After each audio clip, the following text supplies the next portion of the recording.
Dune.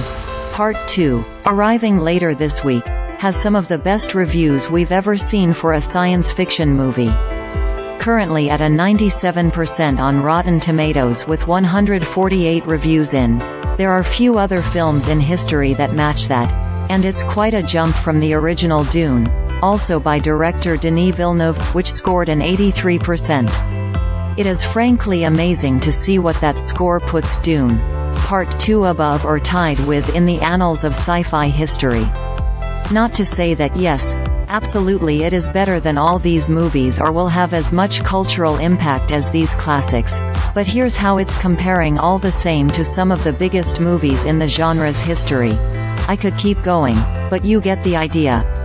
No, equating all these scores doesn't necessarily add up.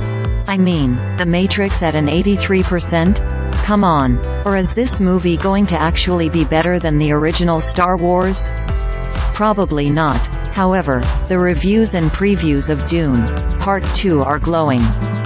Whether it ranks exactly where it is here or not, it's going to be a must-watch theatrical experience, not necessarily just for Dune fans, but for all sci-fi fans. Dune Part 2 needs to perform well enough for Villeneuve to be able to shoot Dune Messiah as the third film in the trilogy, though it may be hard to top Part 2 given what we've seen so far. Villeneuve has already cemented himself as one of the best sci-fi directors of all time. As high as Cameron and Lucas? Maybe not yet, but he's certainly on track. As for the fate of Dune Part 2 at the box office, it's a bigger pre-seller than Villeneuve's Blade Runner 2049 and Arrival. Supposed early ticket sales are also double the first Dune film at this point in its pre-release.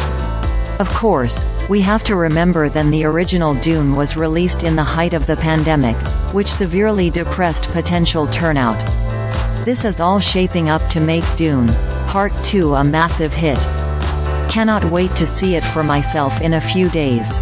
Follow me on Twitter, Threads, YouTube, and Instagram. Pick up my sci-fi novels, the Hero Killer series and the Earthborn trilogy.